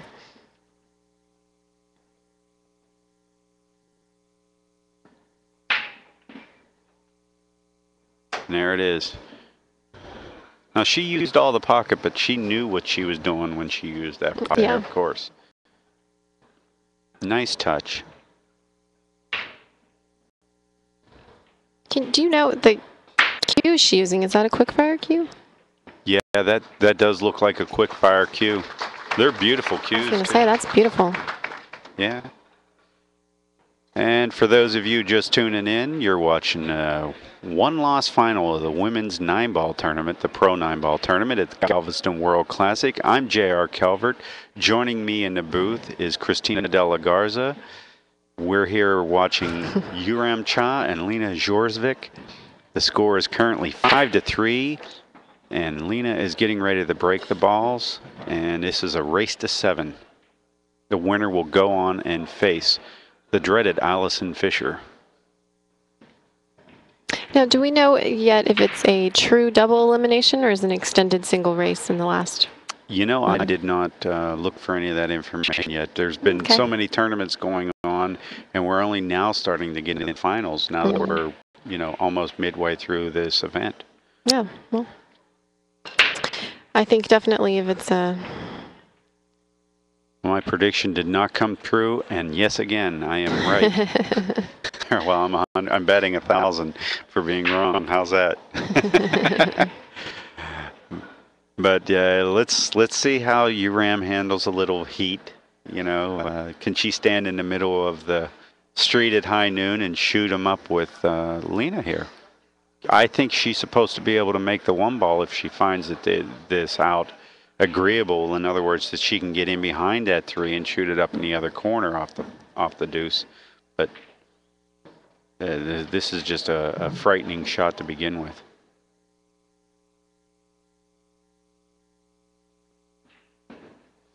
She shot that pretty confidently. Nothing but net. She had Yeah, some that good was angle on scary, this, JR, too. right? Yeah. Great angle. Hitting the ball's great. She's really afraid, I can tell. Great nerves. Really great nerves. Great composure.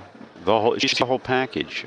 Like I said, maybe one flaw is that she did not pick up on the break quite as quickly as I would have liked to have seen. But, that's just nitpicking stuff. We're here, on mics. We're not out there playing. So, we get to make all kinds of mistakes, obviously, and we still have a job. She hit that good, too. I mean, she's not happy with it. I think she can see a little bit of the side, though. She's not going to shoot it in the side. She's just going to cut it and go back and forth and try and catch the center of the table on the way back. Because she's got an easy 5-9 after this. If she can get a halfway decent angle on the 4 after this shot. And I think somebody in the chat mentioned Thorsten a minute ago. And when I was in Orlando a couple of weeks ago at the Mez Classic, she had Uram and Thorsten in the 10-ball event had a really close hill match where Uram had a chance to get out, and she kind of just lost it, and you could tell that the nerves kind of got to her. But I watched their match at Turning Stone just a week later, and she really had no mercy then. She obviously had fixed anything that was in her head from before, and I think that followed through the rest of the tournament. So she's definitely bearing down. Well, I think she's hit this one just a little off, but she's still going to have the shot. She just doesn't want to play with the 6, and the 6. This is why she needed to be a little bit straighter.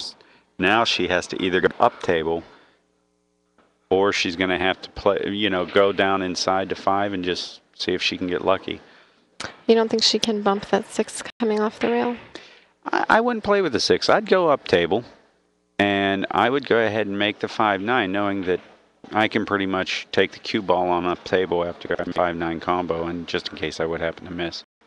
I don't like running into the 6 here. I just don't like that. That's when the 6 ball banks down to the bottom rail, goes into the 5, and you're up table, and everything's messed up. Or you hit the 6 square in the face and never see the 5 ball again.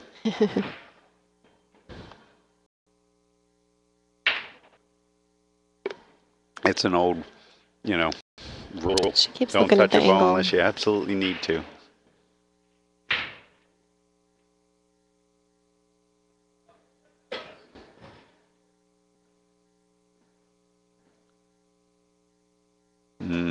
That's a tight thread or needle to thread if she tries that. She's looking at going between the 6-7 and then coming back flatter and missing the 7 on the way back also. I don't agree with that much. All right. And you see what I mean, but she looks like she has a combo carom here. See the shoot the 5 into the 6 and 9. I don't think it's wired. I don't know. It doesn't look like there's enough room between the 6 and 9 to do that. That's a good call. I don't think there is either. Just testing you. I probably have a little better view of it. It's more lined up in front of me than you. Yeah, I don't think you have a view of it at all, almost. Okay. No, I mean, I thought the monitor might have been in the way. Oh, no. I thought the monitor was in your way. Well, now do you take the cue in between the 6-9 and just kind of tap the 5, or do you look at possibly running the 5 into the 9 and 6, and how do you see your safety play here? Do you go over to the rail and back to the 6 and maybe bank the 5 past the 8?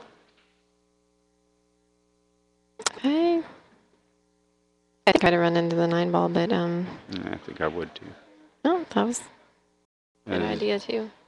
I think she's going to let her see it, and probably with a really good angle too. Well, I don't think she can see it though.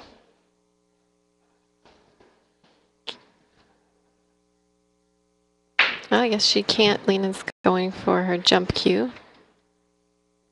But it looks like she only has a little bit of the ball to get over it. You know, the ball's close, but it looks like she only has maybe a quarter of a ball to jump over. Now, if she makes the 5 ball and doesn't get behind the 8, she can go rail first, and that's what she's looking at. Rail first into the 6 and just slap the 9 in. Looks pretty wired, doesn't it? I don't know. From where I'm at, that 6 looks frozen, but I guess it's not. Well, it's about a 1/4 inch off the rail.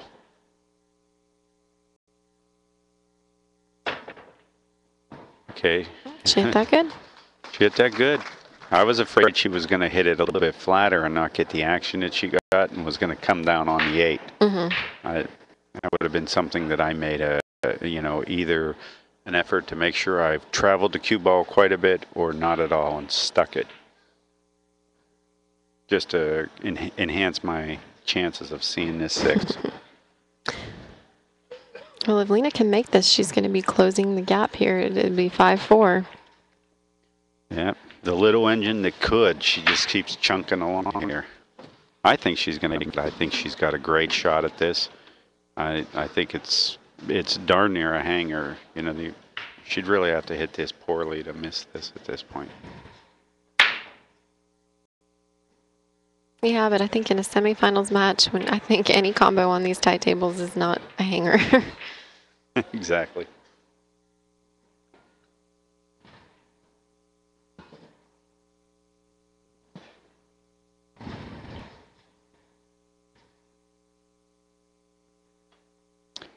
Well, I like this.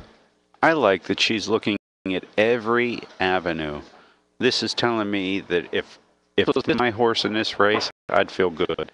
I'd say, I think she's going to make this, and at the same time, I think she really is now in a position to win, and she thinks that. You know, 15 minutes ago when she 2-stroked a really hard 1 ball, I thought she was either giving up or just overestimated and tried to get back into the set with momentum. Okay, here we go.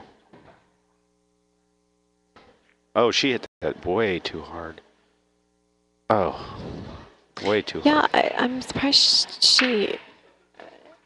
It looked like when she was looking at the shot, she was looking at where the cue ball was going to drift up past the 7 to maybe save Uram if she missed, and then she ended up hitting much more of the ball. Right. Well, see, one of the things that I would have been doing there would have been trying to see where, if I hit this ball too flat, in other words, I'm gonna miss it on one side than the other, because I'm gonna hit the 9. I'm gonna overcut the 6 and cut it into the bottom side of the 9 and shoot the 9 up off the rail and down into the rail. That way, the 6 is gonna end up staying on the bottom rail, and I'm gonna let the cue ball go way up table. And that's the side that you would shoot to possibly miss on. She hit that very well. That was a really nice shot. She thought she underhit it, and she did, but I think she thought she looks to have a shot. Yeah, I think she'd rather have this shot than Lena. I mean, and I think that 6-ball shot was a little tougher than it may look on the table. I think she had only about half a pocket for that, which is insanely small on these tables.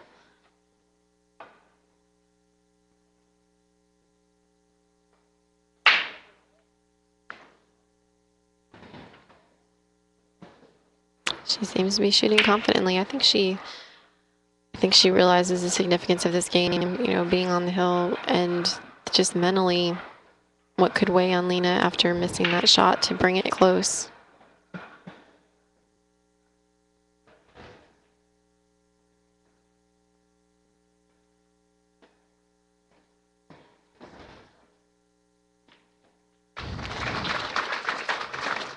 So Uram takes a 6-3 lead. 6-3.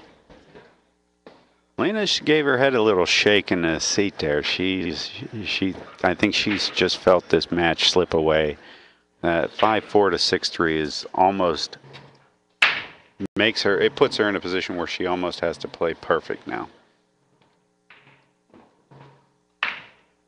I mean, she's still allowed to make a mistake and win, but at this point here, it's hard not to think that even if you play perfect, you're going to be able to win.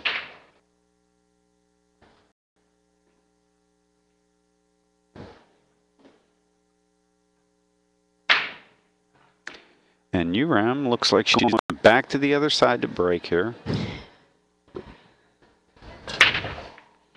Nice little break. Cue ball got away from her. She got a little funky kiss, but she doesn't have to pay for that. 6-7 looks like it's got a little bit of a problem. I think it'd be thrown in, but I don't think that it's perfect. Let's see if she looks right at it. It does look frozen, though, so it does look like she can throw it in. Yeah. But she may not even need to. You know, she might be able to get that out with the 3 or the 4 ball.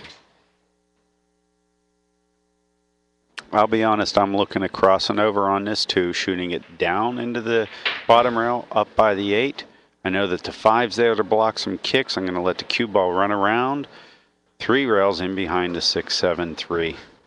I would not be going for this shot. I don't see a reason to at this point. I'd just go ahead and lay down what I think is the best way for me to win this game.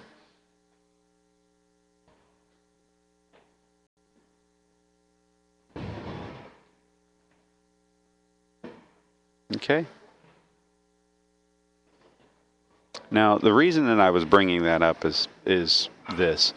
Even though she can make this 3 combo, her lack of knowing which rail or which area the 3 is going to end up in, because it can end up on the bottom rail, or it can end up on the side rail very easily. Now, she's saying, I'm going to go rail first and put it on the bottom rail. Now, look what happens. The 6-7 is in the way. And she may end up clipping it and not have a shot. And it's all playable, don't get me wrong. It's just she's going to have to make several shots here. It doesn't look like she's going after that. I think she's playing the carom, which is an okay shot. Yeah. And again, it's lack of control. You know, and I'm saying that you can be out of control. That's a great shot. But that's why she's there and I'm over here. Well, I was going to add, my thought in the 2 ball was that it was okay for her to go for it, because she had a decent shot of either running into the 6 ball or, you know, just having, if she's shooting it at the speed she did, she was going to have a look at the 3, whether it was the shot on the 3, but a look at the 3, and there are lots of safety options there if she didn't like the shot that she had. Right. I agree. Now, do you think she's going to look at the running into the 6-7 at all here?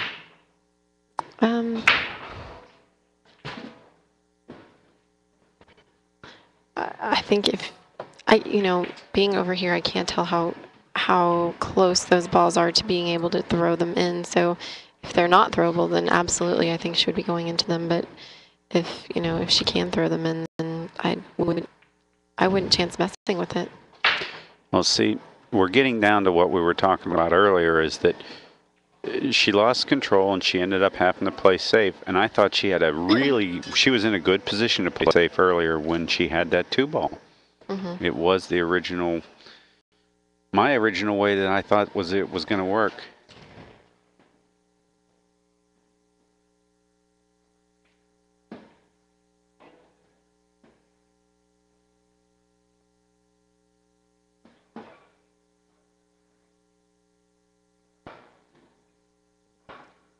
Well, I think Lena can see this. She's probably just going to try to basically do the same thing, pull the cue ball back on behind those balls and send the 3 up table near the 8. Now, would you use the 9 to hide this or the 6-7? Well, depends on if she's sending the 3 towards the 8 or towards the corner pocket. If she's going to the corner pocket, I'd try to come behind the 7-6, and you have the 9 there for safety. I can't tell how much angle she has with that side pocket there to be able to do that. Well, here's my theory there, is that, again, I want to roll the balls. I want it to all be the natural reaction, and I'll have a better control of where they land. So I'm looking at the 9, that little triangle down there, behind the 9 in the rail. And I'm just going to bank the 3 off the side rail right before the side pocket, put it down near the 8, and let the white ball, the cue ball, float across the table and try and hit that triangle right behind the 9 in the rail. And again, we were saying about that, how when you're in control, you can really feel that rail. You can see it and just boom, you know where it's at. I think it's natural to get behind the 9 here, not to try and get behind the 6-7. That's a trap.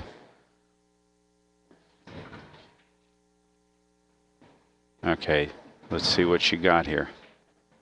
Okay, I stand corrected. She came out really well on it. I think it took a little hit on that 3 of the 8, but, you know, had that been a little bit different, she might have sold out by having that 3 come over onto the bottom rail, or the side rail. Well, like I said, I think it depended on what angle she had to mess with the side pocket or not have to mess with, like, getting past it. I can't really tell the angle from here. Well, but you do. So what I'm saying is that you can control the 3 ball and a cue ball better when you're not using draw. Mm-hmm. It's better for placement of both balls, is that you're using a natural rolling action. See, I think I reason the opposite with that when I'm trying to control 2 balls, I don't like to have the cue ball travel that much, especially on fast tables. You know, if you're coming across that angle, it's, you know, a difference of a couple of inches, whereas it seemed to have a little bit more room for air coming up from the bottom rail towards the 6-9, the 6-7-9. Mm-hmm.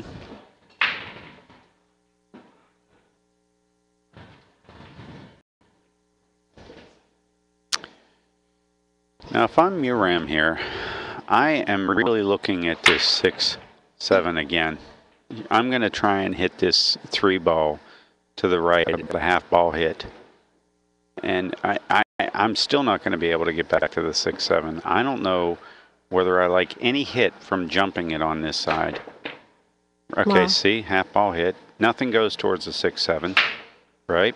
Mm-hmm. And look what you've done. The jump was a good way to hit the ball, but it wasn't the best way. If she would have looked a little bit at the kicks, I think she would have seen, again, that there was one way to kick that seemed to have a lot of ways where she had a safety coming back. I'm surprised. I think Yoram has some 3 cushion experience. I'm a little surprised she jumped at that and the 2 rail kick, because it was a pretty dead. I mean, for someone that plays 3 cushion at all, that's a pretty give me just to hit the ball. And that angle, like you said, if she had shots to either make it, and if she doesn't, she's sending the cue ball back towards the 6-7-9, and, you know, maybe sending the 3 back behind the 8. So I kind of agree on that one. You mean you actually agree? You're saying I'm right? I do agree on that one. But I will also say that I would always rather kick than jump, just because I'm more comfortable with kicking my kicking systems than I am controlling my spin on jumps. So. There you go. So well, I think that's a personal preference. I won't ask you to say that I was right again. I think all the viewers at home heard that, so, you know, I'm vindicated. You might want to record it, because I may not agree again. Well, you know, I'm finally not batting 1,000. I think I guessed right there, if we at least listen to you. Now, this is going to be bad. This is going to be bad for you, Ram. I don't think she's going to like this shot. She's going to have an easy save. I don't think she's going to be too upset with this shot. The 6-7 is now open. She's got lots of safety options here. You know, the key is just to not let her see any of the 5 ball. You know, not giving her a shot isn't good enough in the situation here. She has to not let her see any of it to not. I mean, there's so many balls there. If she gives her any look at the 5, I think she can play another good safe back on her. Well, I think she should shoot this right-handed. I wouldn't go for the bridge. And the reason I say that is this is a touchy little shot. She wants to stiffen this up and put this 5 ball down by the 8. She can take away one of the rails if she puts it by the 8 and below the 8 and stiffens it up. But I think that she's going to use the bridge, and that sometimes takes away that touch that you'd have here. She elected to let it out in the center of the table. That's fine. Mm-hmm. Now, the way Lena jumps, she's just going to take her jump cue to the table and say, I'm going to get a whack at doing this. Mm-hmm. You know, so. And that's why I would have elected to put the 8 in play down on that bottom rail there.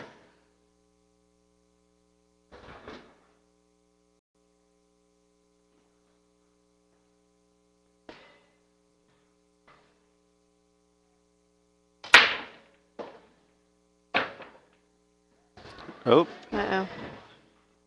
Boy, that's about the only way I could see something very horribly happening if she hit it square in the face, was to get a double kiss. Because if she just splits them up, she's probably going to have a safety there where the 5 would have went up by the second dime, and she'd have, you know, URM would have been looking at a bank. Mm-hmm. Now at this point here, it's all over. There's only 4 things that can go wrong now. But still, she's keeping a good pace at the table, making sure she's looking at the shots.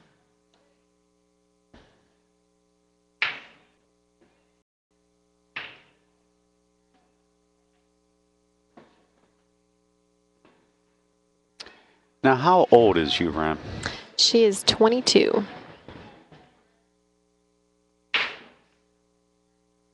I think she's coming into her own right now. She's really... Oh, I think she has a big career ahead of her. Yeah, she's really...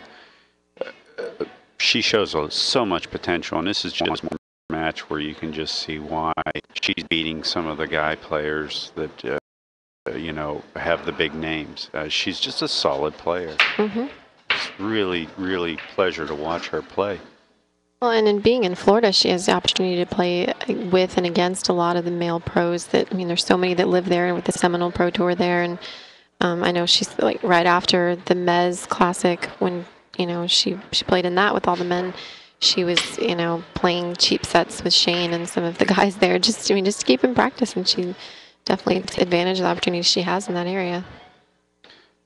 And that means a big thing when you see somebody getting up and playing cheap sets with the better players, man or woman. Just get up and play, have fun, and get relaxed, pulling the trigger for, you know, whatever it is, a hot dog. And there we have it. Final score, 7-3. 3, yep. In favor of Yamcha. She's going to be returning with us here for an interview with Jessica Barton just shortly, but after that interview, we'll probably let her get 10 seconds of relaxation, and we're going to put her right back in against Alison Fisher. Okay.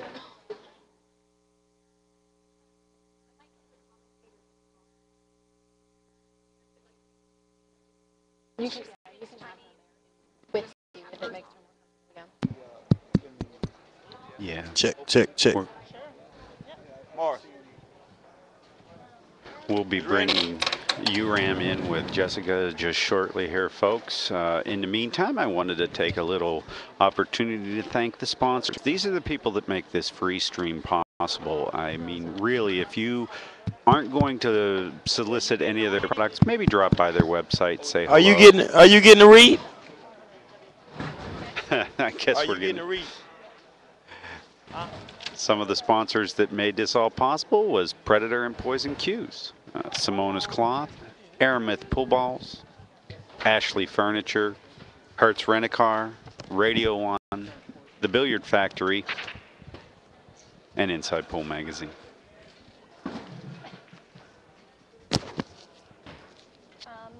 And we'll let you guys take it down with Jessica and Yuram. Ask you if you feel confident against playing Alison next. Ask you about the dry breaks you had, about 4 or 5 of them. See if you're going to change your break a little bit. Do you know what a dry break, right? Dry break. You didn't make any balls on your breaks 4 times, so I'm just going to see if you can change your break at all. Ask you about warming up on the wrong table for a little bit. That messed you up at all. Oh, yes. And stuff. Just see how you like the table a little bit. Yeah. It's live? Maybe. Test. Good. Thank you, JR and Christina. Great job up there, guys. I'm here with Yuram, who just beat Lena in the women's 9-ball final on the losers bracket. And Yuram, you're going to play Alison next on the TV table. Are you feeling confident? Well, I'm so excited. Yeah, with Alison, I love to play with her. Yeah, she's a very good player, so I'll do my best. Yeah, you're definitely going to have to be on your game. You did a great job here. You had a couple dry breaks. You didn't make any balls on a couple of your breaks. Are you going to do anything to change your break style up? I didn't change, but I don't know. Well, I mean, do you think you're going to have to change it against Alison to be? Yes, she may be I tougher. know. Yeah, I know. So I'm going to try before match. Yes. All right. Well, earlier there was a little miscommunication, and you were warming up on one of the tables in the pro side over there, which are different queue. Obviously, not the hot lights. This table's a little different, so you guys didn't get a lot of time to warm up here. Did that throw you off playing on that table? Was this table different than those? Yes, very different to me. Actually, I didn't know it's the same final I'm gonna play TV match, but later on I figure out, oh my god. So yeah, anyway, still I'm uncomfortable for TV match because it's light, is so bright. Pressure, a lot of pressure. Yes, so bright, so it's yeah, it's Well, speaking of that, you got to actually play on a whole game on this table. Alison hasn't yet. She was in here before you guys played, warming up a little, right? So she's trying to get a little bit of an advantage. But, I mean, you just played a full game on here. Do you think that gives you a little bit of an upper hand? yeah, I think so. Yeah. So you think you got this table figured out? Yes. Good. All right. Well, I think she's feeling pretty confident. We've got Alison and URAM coming up on this table right around 9 o'clock, so make sure you guys stick around. It's going to be a great match. You played great, URAM, and we'll see how she does against Alison coming up here shortly. Thanks. Back up to you guys. Thank you. Cute. It's Jessica. You guys stay tuned. We're going to have Alison Fisher versus Yuram Cha. It's going to be a true double elimination. First set will be to 9 and the second to 7. So we will get started here shortly. Yuram's going to take a quick break, and we'll be back in about 8 or 9 minutes. Stay tuned, folks. Thanks.